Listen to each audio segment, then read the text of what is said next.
Christmas dinner. The table glowed with candles, laughter bouncing off polished walls, and then my sister's fork clinked against her glass. She smirked, eyes fixed on me. "You don't belong in our family." I waited for my parents to shut her down. Instead, my mother whispered, "She's right." My father nodded. So I left, quietly. No scene, no questions, just silence, the kind that slices deeper than shouting.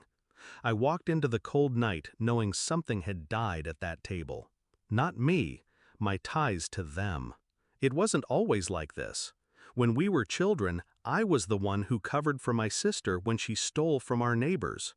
I was the one who studied late into the night so my parents could boast about at least one child worth something. I carried the weight, and I did it willingly, because I thought love was earned. But the truth? They never saw me as blood. I was a tool, a shield, a name to sign documents, a hand to hold their lies. I first suspected the shift when I noticed withdrawals from the joint investment account I had built for them, money I had placed in trust so they'd never have to worry about retirement. It started small, a few thousand, then tens of thousands. When I traced the records, I found flights, hotel bills, jewelry, none of which were mine. My sister had access. My parents had signed. When I confronted them with the papers, my father's voice was stone. "You should be grateful we even let you sit at this table." That's when I stopped bleeding for them. That's when I began planning. I didn't rage. I didn't cry. I studied.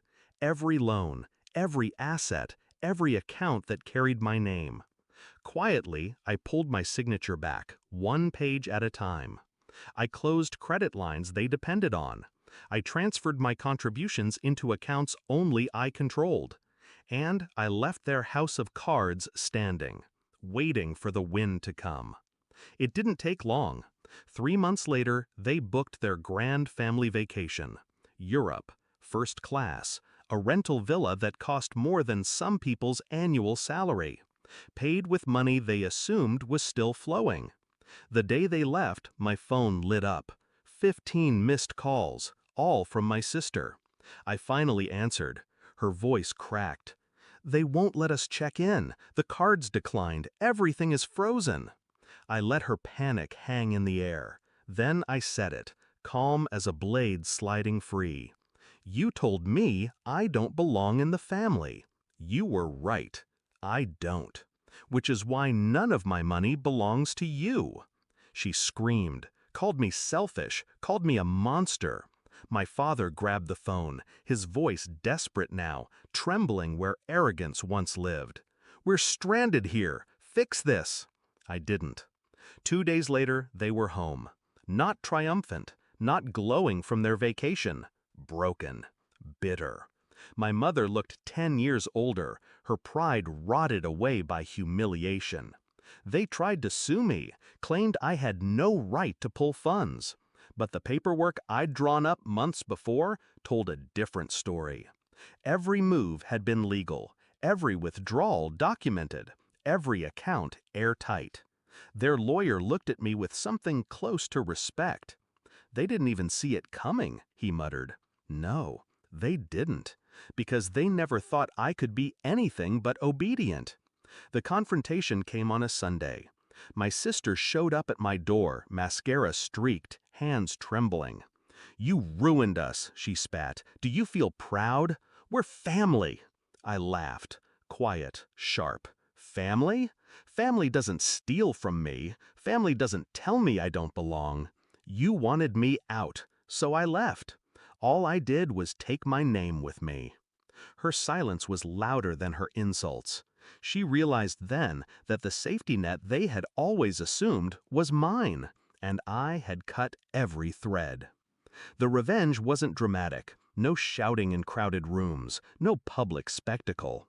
Just numbers on screens, signatures withdrawn, doors closed. Silent, precise, final. And yet, it was more devastating than any outburst. Because what I took from them wasn't just money. It was their illusion of control. Now, when they pass me on the street, they look away. My father's shoulders sag. My mother grips her bag tighter. My sister, she doesn't smirk anymore. Do I regret it? No. They taught me that blood means nothing without loyalty. That betrayal doesn't come from strangers, but from those who smile across the dinner table.